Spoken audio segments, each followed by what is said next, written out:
Hey, I'm Andy MacNeil, host of the Puck Portfolio, Canada Sports Betting's new hockey podcast. I'll be here weekdays at 12:30 p.m. Eastern Time on the Canada Sports Betting YouTube channel and wherever you get your podcast to provide NHL projections, betting advice, and strategies to help you make informed bets throughout the NHL season.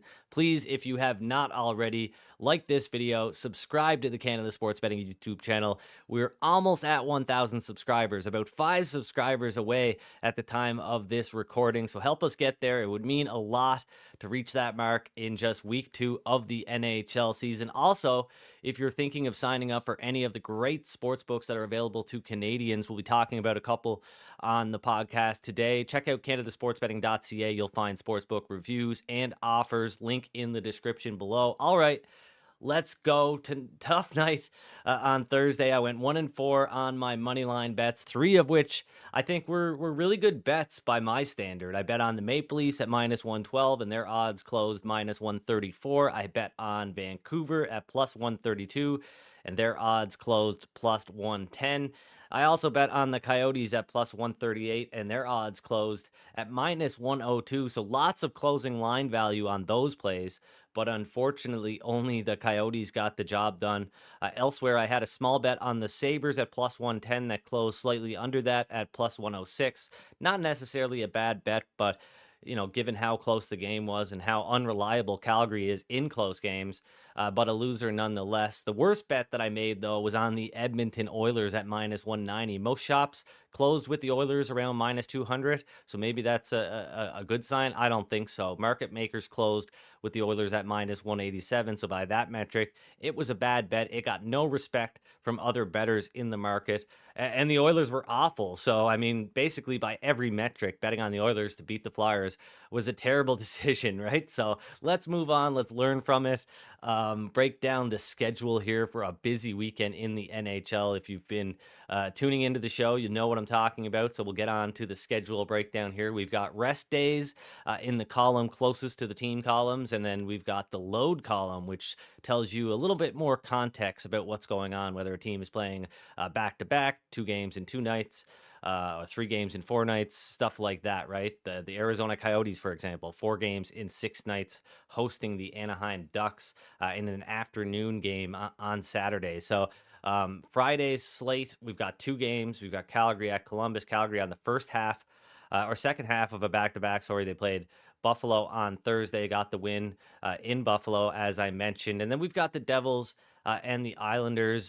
Devils 3 days off. The Islanders have 2 days off. So let's take a look at the projections really quick here. So as I mentioned yesterday, I'm on the Devils. I recommended the Devils at even money off the hop of on Thursday's show. You had about 2 hours to get down on that price before it took off and landed pretty much where I said it would at around -115. I see people recommending the Devils at -115 today. I don't think that's a good bet. You had to get in on that number at the right time. Timing is everything here. People they'll ask me before game time, hey, who do you like tonight? Well, I mean, I don't really want to tell you because, like, I'm probably going to tell you to bet against my bets if they have moved a lot. I wouldn't say, like, oh, I like the Maple Leafs to win if I bet them at -110 and they're now -135. It's like betting on a different team at that point. So, got to remember that, right? And that's how I try to look at things as much as possible. The other game on Friday, we've got Calgary in Columbus. Johnny Hockey, he's going to look to add some salt to the wound. That's probably still fresh for the Flames and their fans after he took off out of town and went to Columbus. So there's some drama here. The Flames want this win.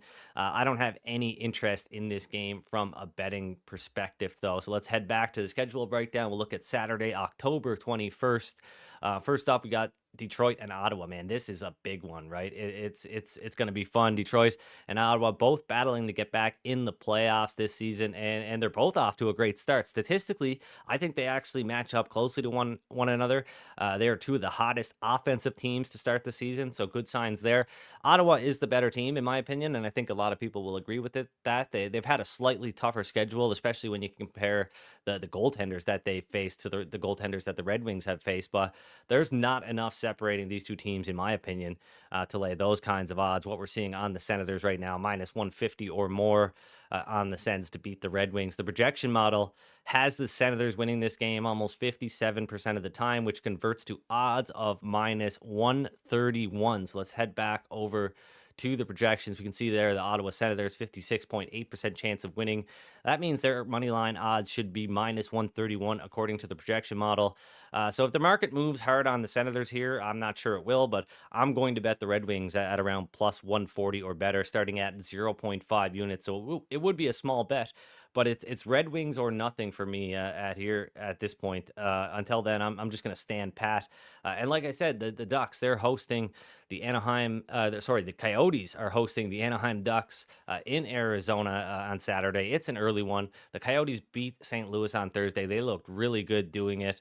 Through 4 games, the Coyotes have posted the 9th best expected goals percentage in the league, and they have allowed just just over 1 goal per 60 minutes at even strength. Really good stuff from Arizona. I'm on the Coyotes at minus 147, which is pretty much my cutoff, maybe up to minus 150 for a smaller bet, but at minus 147, available at Tony Bet, Canadian book that you guys should all check out. Link in the description to the review pages. Go check out Tony Bet. I'll be using Northstar and Tony Bet for today's show, two of our partners over at Canada Sports Betting. So at Tony Bet, the Coyotes are minus 147. That's a really good price, in my opinion, according to the projection model as well. Which has the Coyotes listed at minus 163, a 62% chance of beating the Ducks. And I think the Ducks, they've looked a little bit better than expected, but not enough there yet to really justify altering Anaheim's rating from where it was to start the season yet. Anyway, the model has not really taken that into account yet. So it likes the Arizona Coyotes, and so do I. I would not chase the number here though. If it's minus 155, minus 160, something like that at when you do consider making a bet on this game, I wouldn't take that price if you ask me. So I'm in on the Coyotes minus 147, 1.2 units to win about 0.8 units at that price. So not a full bet to win a full unit or anything like that, but a bigger bet nonetheless. 1.2 units to win 0.8 units. Islanders at Buffalo. This one has some intrigue here as well. So I think Buffalo, they still got a long way to go before they're a complete team. We probably haven't seen them at their best yet, but even on the second half of a back-to-back, I don't think the Islanders should be an underdog in Buffalo. Simeon Varlamov is a good goaltender. He's probably going to get the start. Ilya Sorokin was off the ice first. He'll be starting against the New Jersey Devils. Hopefully the Devils can get the job done. I've got my Devils hat on here if you haven't noticed. So, but yeah, I don't think the Islanders should be an underdog in Buffalo. Simeon Varlamov, he'll probably get the start. That's okay with me, right? So I'm on the Islanders actually at plus 104, 1 unit to win 1.04 units. So a straight 1 unit play on the Islanders to beat the Sabres. So, while I do, put emphasis on the schedule and whatnot, as you can see, the Islanders, they're playing the back-to-back here. They're going to have no rest against the Sabres on Saturday, but I've factored that in, and I still think the Islanders are a good bet. So back to the projections now. It's man, Vancouver, right? They're still bad, but guys. Like this is still a really bad hockey team. Yeah, they'll score goals, and Thatcher Demko is he's going to steal some games for them. But whatever message Rick Tocchet had sent to them last season that had them playing really good down the stretch, they lost it over the summer, and they're playing really poorly. They sit bottom 5 in expected goals percentage, and they're right outside the bottom 5 in shots for and against. So while the projection model has Florida at minus 140, I'm worried that that's not a little bit short. The Panthers have probably looked better than expected given all their injuries, and Vancouver. I mean, they've I didn't have I wasn't I think I was pretty pessimistic on the Canucks heading into the season. I think if you would compare my projection for their season to other forecasters or whatever prognosticators, they would tell you that I was on the more on the pessimistic side, on the lower side. Maybe I was right because the Canucks look really bad. I think they look worse than I thought they would. So I'm not going to be betting on the Canucks unless this one gets really out of hand. They looked really bad. They made the Lightning look good on Thursday, and nobody has made the Lightning look good yet this season. So props to Vancouver for that. Anyway, but yeah, Florida not interested in betting against the Panthers at the current odds of around plus 140. Washington at Montreal. This is an interesting one simply for the fact that Ovechkin, he went without a shot in back-to-back games for the first time in his career this week. That's crazy. I know the Capitals are really bad, but what gives, right? I thought the whole plan here was to get Ovechkin that scoring record. I think they'll figure it out, right? They'll figure out how to get Ovechkin the goals that he needs to catch Wayne Gretzky's record and maybe get the ball rolling in the right direction on Saturday. But as far as betting on them to win in this game or any game really, their average odds are going to have to drop a lot. They're priced too high right now. I'm way closer to betting on the Canadians. I've got this game as a 50-50 split, and Montreal's odds are currently plus 105. So yeah, I'm definitely not interested in betting on the Capitals. I would consider betting on Montreal. We'll see what happens here. I think, I've got Charlie Lindgren projected to get a start here for the Caps. So we'll wait on that one to see what happens. Might be Darcy Kemper would change things, a little bit in Washington's favor. Not enough to make a bet on the Capitals. It would just simply stop me from making a bet on the Canadians in all likelihood. But yeah, so way closer to betting on the Canadians. Not really interested in it though. But yeah, so anyways, Vegas at Chicago. I don't think there's anything of note here really. This is kind of one of the games that I've glossed over based on the price. My projection model pretty much in line with where the betting market is, I believe. So not a lot on that one that interests me. Vegas around a minus 210 favorite at this point, varies from shop to shop, right? So, the Flyers. Do we have to talk about the Flyers? Look, if Philadelphia gets the best out of Sean Couturier, Travis Sanheim, and Carter Hart, then they'll be a lot better than expected, or at least I expected them to be. Anybody, really. So, right now, they're getting that out of all three players. They beat the Oilers in dominant fashion on Thursday. I didn't think they'd be able to skate with the Oilers, or at least very well with the Oilers, and they continue to make me look bad and stupid. So go Flyers, right? The projection model likes them more than it did before the season started, but it still has the Stars listed as minus 250 favorites here. So there's no incentive for me to bet on the Flyers. Sportsbooks also have the Stars listed at minus 250. Mark Stahl, defenseman for the Flyers, will be out an extended period of time, but defenseman Rasmus Ristolainen is nearing a return, so there is that for the Flyers. But I think maybe watch out for a Samuel Urson start at the same time. Maybe watch out for a Scott Wedgwood start on the side of Dallas, but we'll see what happens there.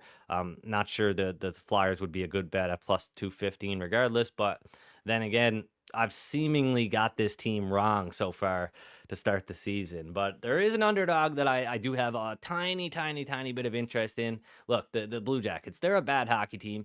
There haven't been really any signs of improvement. I think the Wild might be a bad hockey team too, though. Statistically, the Wild aren't grading out really good right now. Minnesota ranks 24th in expected goals percentage, according to Evolving Hockey, and they've scored less than 40% of the goals at even strength. So not to mention, they're allowing almost 4 goals at even strength on a per 60-minute basis. So it's a very small bet, just 0.4 units. But the Blue Jackets, I think they've got upset potential here, and plus 180 currently available at Tony Bet is a number that I really like. I like it enough to bet on it. I don't really like it. It's the Blue Jackets. It's plus 180. I mean, come on, right? So, not in love with this one, but I think given how Minnesota has played, it's a good opportunity to try to capitalize on what the Blue Jackets might be able to do here with that plus 180 price tag. Next up, San Jose at Nashville. Just to be safe here, I'm predicting that Kevin Lankinen will make his first start for the Predators. He was good last season. He's got pedigree, but he's no UC Saros, right? So the projection model gives the Predators a 63% chance of winning the game currently with Lankinen projected. The odds would increase to around minus 200 if Saros is in goal, but that's probably what sportsbooks are going to have by the time that we know whether what goaltender will be starting. So no bet in this one, but I do have a bet on the Pittsburgh Penguins. They've been up and down to start the year. Lose one to the Blackhawks, win two against the Caps and the Flames, lose another against the Red Wings. Still, the Penguins, they've been looking good statistically, and the Blues have not been, right? So St. Louis is the fourth worst team in expected goals percentage, according to Evolving Hockey, and they aren't going to win very many games playing like that unless Jordan Binnington stands on his head. He has a few times already, or a couple times already this season. He'll be back in the pipes on Saturday to face the Penguins after Joel Hofer took the loss. No confirmation from the team, but I can't see why not, right? So that doesn't scare me away, though. So the Penguins, the projection model lists them at minus 149. I've got Jari and Nedeljkovic kind of split here, 50-50. So the Penguins would be a bigger favorite according to the projection model if Jari is in goal, and a smaller favorite if it's Nedeljkovic. So regardless, I think the Pens are a good bet at minus 135, and all right bet up to around minus 140. Pittsburgh has posted the sixth best expected goals percentage in the NHL so far, so don't sleep on the Penguins. Colorado hosting the Hurricanes. We've got Sebastian Aho, who has missed the last two games, and a starting goaltender, Frederik Andersen. He's day-to-day. Andrei Svechnikov, the Hurricane sniper, is still out as well. So assuming Aho and Anderson remain out, we know Svechnikov won't be back. The Avs should be around a minus 127 favorite. I've got Aho's chances of playing estimated at 50-50 right now, but if he's back in and Anderson is able to get back in the crease, then this one will be pretty much a coin flip. So early signs are good for the Avs. They grade out well in categories like expected goals percentage. Not so much for the Hurricanes, but I don't think we should worry about them just yet. But the projection model does like the Avalanche here. Avalanche minus 105 favorite, even against Carolina's best roster. So something to keep in mind there, as this one is probably going to garner a lot of intention. But let's circle back for a minute. We got the Maple Leafs who did not get the win against the Florida Panthers that I desperately needed them to get on Thursday. Maybe they can do it against the Lightning, right? Not sure who's going to start in goal here. I've got it split half and half between Wall and Ilya Samsonov. So like similar to Colorado or Carolina and Colorado here, if Samsonov starts, the Leafs are a little bit bigger of a favorite. If Wool starts, they're a little bit smaller of a favorite. I've locked in Toronto at minus 118. And I'll be betting 0.9 units on the Maple Leafs to beat the Tampa Bay Lightning, who I do not think have been playing well to start the season. So they did get that win over the Canucks. They of course got the win over the Predators. I believe I'm 1-2 betting against the Lightning, so not great for me so far for sure. But I don't think much of this Tampa Bay Lightning team at this point, with the way they're playing without Andre Vasilevsky. So I'm going to bet on the Maple Leafs at minus 118, and that's pretty much my cutoff given the uncertainty with who will be starting in goal for Toronto. So we got another Canadian team in action. It's a later one, Winnipeg at Edmonton. This is a big week for the Oilers, who are going to be hosting the Calgary Flames on October 29th. Later this month. It's going to be a busy week and then some for the Edmonton Oilers. Not sure how that's going to go, but Edmonton's underlying metrics aren't great. They played 4 games. They've looked downright bad in 2 of them. The Oilers were embarrassed by the Flyers on Thursday. They were unable to generate scoring chances or penetrate the Flyers defense. And Connor McDavid, he really hasn't been very McDavid-like. So the Oilers, they've got a lower rating overall now than what they had before the season started. Meanwhile, the Jets, they've looked pretty good despite their record, and they have a higher rating now than what they had prior to the start of the season. So it makes sense that the projection model does not see value on the Oilers here, currently listing them as a minus 172 favorite. That is really close to where the sports books have this one. And I doubt that I will be making a play on there. So just to recap really quick, obviously Friday we got the Devils at even money, 1.3 units bet on that one. And then I've got the Coyotes 1.2 units to win 0.8 units at minus 147 over the Ducks on Saturday. I've got the Leafs minus 118, 0.9 units to win around three quarters of a unit against the Lightning. And then I've got the Islanders. Yeah, the Islanders over the Buffalo Sabres at plus 104, 1 unit to win 1.04 units. And Pittsburgh at minus 135, 1 unit to win about three quarters of a unit, 0.74 units. And then lastly, I've got the Blue Jackets, small bet, really small bet, zero point 0.4 units to win a little over zero point 0.7 units at plus 180. These are all available at Tony Bet and Northstar Bet.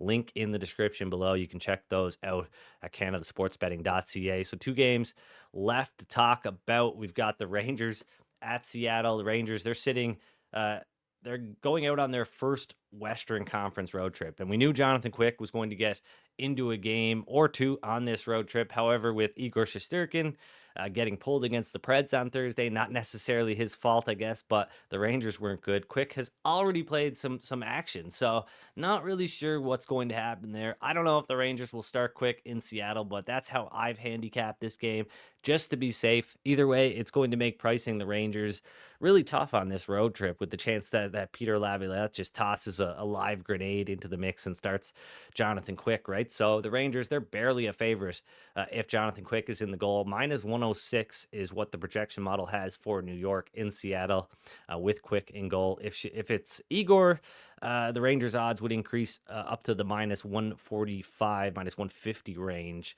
So maybe some potential value there. But man, Seattle, have they found their scoring touch after Thursday's game against the Carolina Hurricanes? I guess we'll see. But the last one, and I do have a little bit of interest. Haven't locked anything in yet. I was close.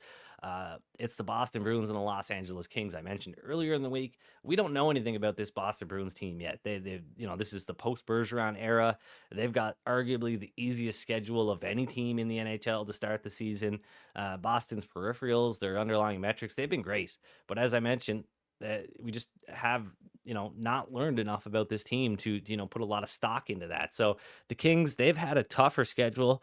They don't have as strong underlying metrics, but there's not enough value to justify betting on the Kings just yet. But if their odds get up to plus 106 or better, I'll start considering fading the Boston Bruins on Saturday. I've got this one lined as a coin flip, 50-50 basically. Bruins minus 101 favorites according to the projection models. But that's it for Friday's episode of the Puck Portfolio. Of course, big preview for Saturday. Hope you guys all enjoyed it. Hope you find some value bets to make yourselves heading into the weekend. I've got some projections for Sunday's games here as well. Flames listed as a minus 108 favorite in Detroit on Sunday. Meanwhile, the Bruins listed as a minus 215 favorite on the second half of a back-to-back in Anaheim on Sunday. They're the only 2 games on the docket for Sunday. I'm sure most of you will be consumed by the NFL, and that's okay. We'll get back to it on Monday with a new episode of the Puck Portfolio. Thanks for joining me.